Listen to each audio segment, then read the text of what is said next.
So most companies are still figuring out their AI policy and what execution on AI even looks like. There's a smaller group that's actually done it already and they're using it. So today we're going to do lessons learned from someone who's been part of that crowd that's already done it. And I'm Andrea Adams. This is the HR Hub, and today we're talking with Laura Maffucci. She's Chief People Officer at Globalization Partners. And GP is a global employment platform that helps companies hire internationally and quickly. Laura's been in the middle of this AI implementation, and today she's going to share what they've done, what worked, what didn't, what HR really needs to know to help lead through this. Hi, Laura. How are you? Hi there. I'm good. Thanks. How are you? I'm great. I'm great and looking forward to this. Hey. So I got on the bandwagon early about what is AI? What is AI? What does it mean to HR? But this is the first lesson learned I've done. So Oh, we have gotten through that. So I'm looking forward to this. So can you delay the groundwork for us? Can you tell us about the scope of the AI implementation at GP? sure. So we're actually just starting a new phase of it too. Oh, So we initially, the mandate came down, everyone should use AI in their jobs. And at that point, we already had an AI council, policy council in place that our chief information officer had rallied some people together for. So it was myself, deputy general counsel, some folks from the AI team, our head of AI, as well as systems, IT security, that sort of thing, to really have a policy in place for usage. We already had that, and we were fine. We had it for probably about 6 to 9 months before the mandate came down, and we were really focused on just keeping the policy up to date because the new tools were coming out. We were trying to yes, keep a list of tools that were okay, and I it was just know. moving so fast. We found that we were meeting, every other week and updating it monthly. And then that happened. We got the everyone should use AI, and quickly pivoted into, okay, how do we enable people to experiment and make this a positive and not make them scared about it impacting their jobs? Because I think the first thing everyone thinks is, oh, they want to replace people with AI. Am I being asked to use AI to work myself out of a job? So you want to Mhm. tamp down that fear. So quickly stood up a Slack channel for people to share the ways they're using AI, which has been really cool. They're sharing how they use it for work, but also fun things they do with it in their personal lives. We did a bunch of, and we're still doing on a regular cadence, lunch and learns, so to speak, or learning sessions where people can join. And we have folks from our AI team there to answer people's questions about AI. We brought on an enterprise level tool for people to use because we didn't want people just out there putting our proprietary information Right. into ChatGPT, which we were finding people were doing. Yeah, Um, yeah, for so sure. we brought that on, and it wasn't ChatGPT, and we were getting, a lot of complaints. It's not as good. It's this, it's that. And it really turned out to be prompting errors more than anything else. People just don't know the right ways to prompt. So luckily, being a technology company and building our own AI product, we have very smart people who know how to help with that. So, we did some prompting classes. We also have an AI Awesomeness Awards to kind of encourage that experimentation, and we've had a huge outpouring for that. And the fun fact that our CIO is most proud of is I think it's 77% of the people who have won those awards are not on the technical teams. So the whole Mm. organization has really gotten out there and have been experimenting and building some automation. But now we're just kicked off a new phase, which is a more structured approach to really reimagining work and really in changing the way we work and embedding it into processes where it makes sense to have the automation. And that's going to take us in a whole different direction, which is really exciting. Okay. So to recap, the first, the phase that you've just mostly talked about was really encouraging employees to use it on a daily basis and to play with it and to experiment with it. Uh, because they weren't doing that without extra level of encouragement, I or mean, at least they some weren't. were, but I think Yeah, it was more just like, "Oh, let's use ChatGPT," or, "Can I try Notebook LM?" Like, there was little things like that, but it was really to encourage them, and we put cadence, we put processes in place so they could easily get the tools approved because, of course, you wanna make sure it's approved tools, the security checks out and all of that. right. So, it was unstructured. It wasn't really Okay. this a whole department looking at its workflows to say, "How can we Ah, find efficiencies?" It was really grassroots, like, get people right. just using AI because at the time, that's just what you did, was everybody use AI, it wasn't Yeah, and I don't think anyone had really started looking at a structured way of doing it yet. right. So now the structured piece, that I mean, I'm interested in the unstructured part because I think a lot of organizations are still like, okay, how do I make this go? But I'm also interested in the structured part of it. Um, okay, I'm that's where my brain is right now. So I'm going to ask, Sure. what when you say structured, what does that even mean? So, and the full credit goes to Layla, our CIO. This is her superpower, transformations like this, and Hmm. so she is leading, along with the CFO, um, is leading an initiative to, like I mentioned, reimagine work. But we're going broad in some areas and we're going deep in others. So in some areas, like in HR and in legal, it's more about, okay, let's identify some workflows that could be automated, that don't necessarily, that are repetitive tasks, easily automatable, don't require a person, do things that it makes sense for a machine to do, type of thing. Right. And then there's bigger pieces to it that is really going to go deep in areas like marketing and sales and the whole go to market engine and the lead flow and how we can find automation there, because just imagine if you have a sales force that can generate a certain amount of revenue, if every single one of them had like a little AI sales buddy that was running, doing similar things and out there working for them, could you double your revenue because you have that extra AI help? So it's Hmm. really about finding more efficiency and ways to grow without Hmm. having adding humans to grow. So it's not about replacing humans, it's about making them more productive, keeping that human in the loop, Hmm. and giving things to help them be more efficient and more effective in their jobs. So we're working in a way that every function has a person they've named as their lead for it. Yep. And some of the bigger functions, they have several. And where everybody gets an AI advisor. So we're Hmm. bringing in consultants, or contractors who are experts in AI and know how to get agentic and know how to build these agents, Hmm. um, to work with them and really be that, one thing I've learned from working at GP and working with the product team, when you work with a product team or you work with somebody who's helping you with technology, which I never knew how to put this into words, even though I innately felt this having been in HRIS my whole career. Tell them the problem you have and let them solve it. Don't tell them what you think. Oh, I need you to build me this, this, and this. You're going to get a Oh, much better product. And so we don't know anything. I have some AI geeks on my team who are pretty into it, but I don't think any of them feel they could go out and build an agent. But they know what problems they think could be and processes could be automated. So just saying, here's how we work and here's what we do. Here's where the pain points are, and let an expert tell us and help us build what mhm, we need to solve those problems, versus I think a mhm. lot of companies are just bolting on these existing solutions. I mean, every company out there, every Yes. software company's like, "Oh, we have AI," and people are just going out there and buying it. They're slapping it on to existing processes. It's not really driving anything. The way to really get good results and an ROI from it is to reimagine how work is getting done. Look at it and say, if I was starting this function or this process today, with the tools I have today and with the tools that might be different in 45 minutes or in a week, how would I how would I So build true. this today and do Yes. it from there? And that's how you're going to find AI solutions that are actually meaningful and not just AI for the sake of AI, which I think a Yeah. lot of people are doing. Yeah. Okay. Can you give us an example? Oh boy.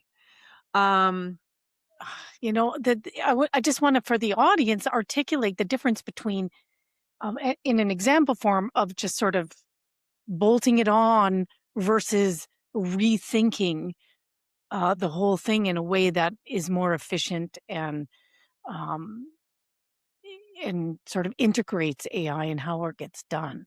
Well, I think I'm not sure I have a specific example, but what I would say is if you are taking, all say you use Salesforce or you use Workday or you use any of these Yeah. platforms, they have an AI component to it. And typically you're just going to like adopt that and use that within the ways you've always been working.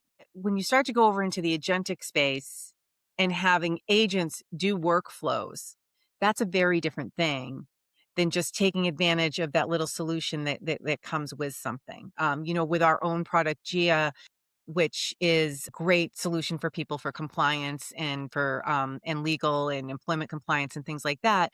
We're helping the team and we're going to do our own experiment of pulling it in to see how it can help us actually with some of our workflows to help make that more Mhm. agentic. But to Right. do that, we're taking a step back. Yep. So around Gia, you like, and I'm sure compliance is just huge in what you're doing It's as an huge. organization because of it's so cross jurisdictional. Um, but it's kind of a bolt on where you go to it and ask questions versus what you're contemplating structurally is where it's part of the flow. It's doing things without ever being asked. And Gia is doing things without ever being asked. It's just we're still in the early phases of it. So I wouldn't consider that a bolt on because you really would have to take a step back. I mean, you can upload all of your policies and it can tell you when it needs updates. It can generate those updates Ah. automatically without you having to prompt it at all. So it's got an agentic flow in it. It's agentic. It's very purpose built. It is based off of our proprietary in-house knowledge of over, a decade of employing people around the world. It Mhm. it does scrape the internet, but not the way the other sites do. It scrapes government websites for regulatory updates. It's Ah. not getting answers for your compliance questions or to build your employment contract for you or to do your policy review and update. It's not getting that information from Reddit or Quora or the other places that a lot of the large language models, that's where most of their answers come from. It's just general websites and you have no way of validating it. So all of our data is GP, we have a badge Ah. right there. It'll tell you it's GP verified. You can click on it. It tells you the source of the information. If it is coming from a government website, it'll link you right to that. If it's internal, it brings you to the knowledge document. It's very purpose driven. So I think I wouldn't consider that as much of a bolt on as just some of these, like Zoom has the AI assistant. So you Yeah, I start know. I you know. It's start like, you what's start the using point? AI assistant, but you're not really rethinking how you're doing things. With Gemini, you have the gems that you can go in and build. And what we've found with so many people experimenting, they're experimenting and they're building solutions for the process as it stands today. And we're finding it's being adopted so widely that we almost are running into the opposite problem around encouraging use, where now we're trying to take a step back and do it more structurally. We're worried about, the shadow AI taking over and all the different people doing things we don't even know about. And it might be working in ways that, well, we were actually trying to shift and maybe not work in that way. We're going to change that way of working, and they don't know that. Mm, And, so we're trying to make it more mindful and mm, really take a step back and reimagine it. We're working differently now. So it's not about taking your existing processes and recreating them with AI.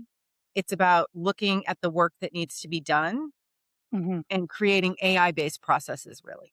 Right. Okay. I have to get to the you being HR and HR's role and how you see HR assisting and everything. But before I get there, I want to talk about the AI Council. I think you're a part of it. Can you just Yes. tell me about that and what it does? And Yeah, so like I mentioned, we drafted the original policy, and it's something that we review on a regular basis and make sure that we keep it up to date. Everything changes so quickly. You want to make sure you have things covered in there.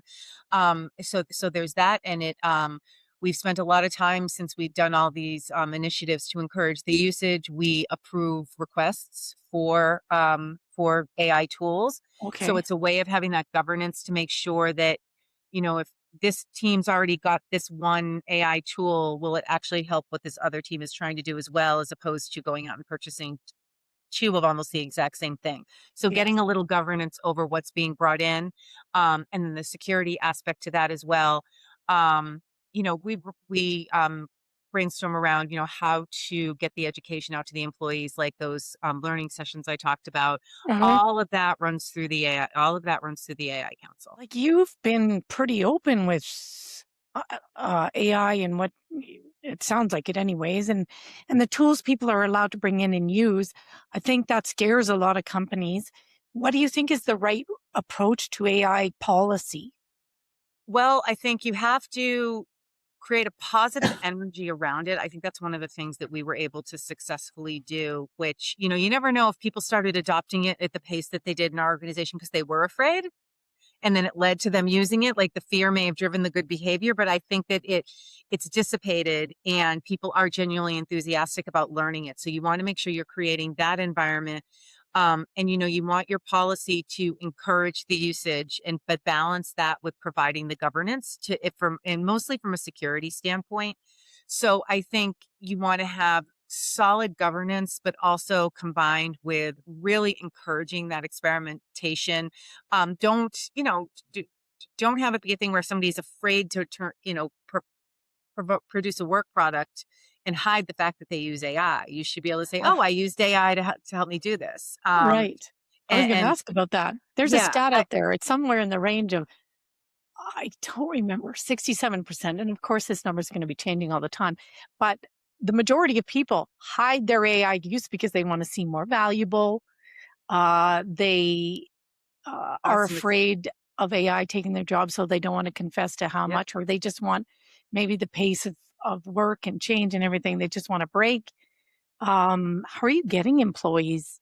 I think it's kind of it's perceived incorrectly. One of the things I've been looking at a lot is that gap between how I think I've seen it called executive delusion. That gap between what the boardroom and the C-suite think AI is actually doing versus the value that people are actually feeling on the ground, the employees that are using it. And a lot of employees are using AI and then they're, producing that work product to someone who they report to.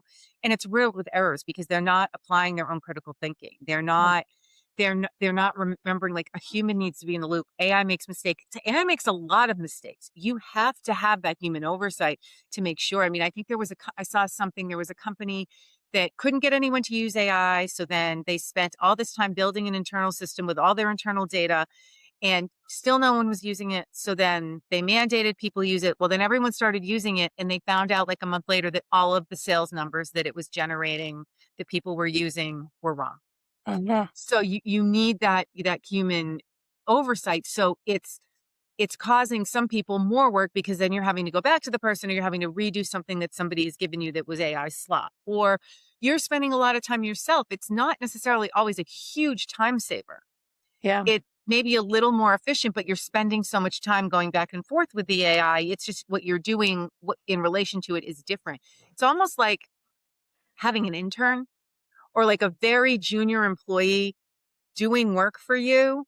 And sometimes that can make your job a little bit harder, even though they're there to help you and take workload off of you. You have to spend so much time coaching them and training them and reworking what they do that Yeah. sometimes you're like, it would just be easier if I didn't even have them or if I was doing it myself. I think that there's that feeling out there for people. Yeah. I've even had that experience now where standards are going up because, like they did when, the advent of computers is that are not computers, but say, well, maybe it was. I don't know. Anyways, like because you can get a better quality product, expectations rise. Hmm. As your written product can be, so you're getting more revision. So it is both making what we used to do easier, but now we're having to do that level quality of, Yeah, written whatever more all the time. And so it is taking just as long as it always did to get to the exactly. final Yeah, result. it's just Get it's to the just a final little result. different. Yeah. Yeah. Um, Now we have to talk about HR. Of course, this is an HR YouTube channel. What's HR's role? Where do you see HR adding the most value? Um, the reality check, the change management and the keeping it real. You have to be willing to speak up about what employees are actually experiencing with AI. You have to be Oh, willing to speak out up about the fear that exists there and hmm. help leadership message it in a way that that is authentic and isn't ignoring what their reality is. And I think that's a mistake that a lot of companies are making is they're like AI, this is wonderful, but they don't even know. They don't even know what they're expecting employees to do with it. They're just telling them to go and use it, or they're saying, "Oh, we got all of this efficiency," and the employees are like, "No, I didn't get that efficiency," or it's not, or I want to use AI. You're telling me to use AI. You're almost faulting me for not, but I don't know how. I need help. I need someone who knows how to build this to help me build this. And I think that HR plays a critical role in being courageous and making sure that you're saying, wait a minute, if you say it this way, they're going to feel this way. Make sure you're coming at it from this angle. And, I think, and I'm very open about this. I hate AI. I think it's the end of civilization as we know it. But I also am, let go or be dragged. And I know it's there. So you have to make friends with it. You have to learn how to use it. And there are certain things that it's good for and that it can do. So you have to stay very mindful that a lot of people feel that way. And I am very proud of and it's a lot for me to say this because of how I actually feel about AI. I'm very proud about how we're handling this. From even when we were just starting and encouraging it with the AI Council, but especially now with this bigger project that we're undertaking, we're doing it in the right way. We're doing it for the right reasons. We're doing it with the right mindset. We're being mindful. We're getting people the support to do it versus just expecting them to figure out how to do this on their own. And we're involving all the right people. And I just think I am really proud of how we're doing it. So I'm lucky that working in a company where I can play that role. I don't know that that's so easy for everyone in HR at every organization. I know a lot Yeah. of organizations that aren't tech organizations. I get questions a lot, like out at conferences and stuff, about, well, I don't have anyone in house who knows anything about it. Like, how do I even get started? And what I always tell people is there's people in your organization who in their personal life love it and they're in there, they're playing with it. Bring them in as champions of it and start that way. Hmm. So yeah, I think it's keeping it real and being on change management, really. Yeah. I just have to acknowledge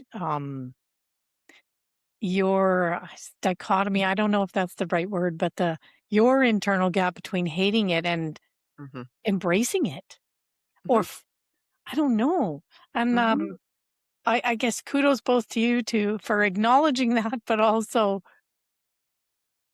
persevering through that. I don't know. It's That's exhausting a little bit. I'm not going to lie. It's not, but what is good is,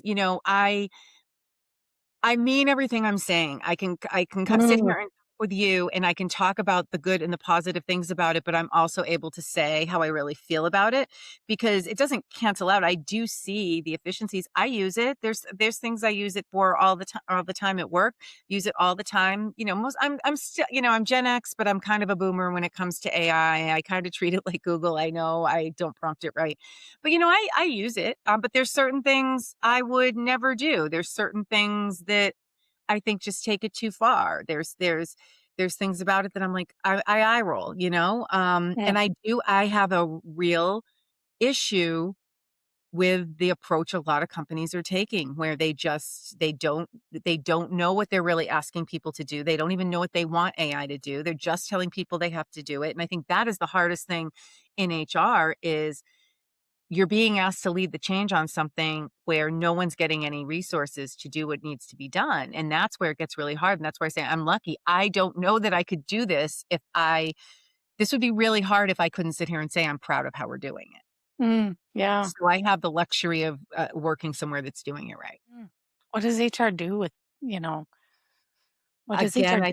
I think it's about, and maybe I'm wrong, but Mhm. I wholeheartedly believe that it's about being authentic. I think that people need to hear that there are people who hate AI, but you're still going to adopt it because, hey, it can do these good things. People are tired of corporate speak, jargon, just blah, blah, blah. It doesn't mean anything. Like they're saying they're going to do this. They don't know what they're talking about. What does that even mean? It's just a buzzword. They're tired of all that. And because they're questioning if everything is real, having that authenticity, I think is the most important thing. Don't just be the corporate talking head. You can acknowledge being a real person and having a real opinion about something that might not be, 100% the corporate vision statement on the wall. You can do that and still be an excellent employee championing for the company, while also being a genuine person with the employees. Um, where can someone find you and find GP? Well, we have a I'm on LinkedIn, Yep. and we have a huge GP has a huge presence on LinkedIn, and our website, gp.com, is Mhm. also a great place for lots of information. We're also, anyone attending any of the conferences, we almost always have a very solid presence at like SHRM. I actually will be speaking at SHRM, Okay. and with our chief product officer. And so any of the HR conferences, you can typically find a GP booth there. Well, thanks, Laura. That was great. I really appreciate your authenticity as you talked about in and being so open, both supporting it but also questioning it. And I like that voice in the dialogue. I think that's great. Um, I've done other episodes on AI. It's been a while, but here's one there and here's another one there. Thanks for watching out there, and we'll see you next time.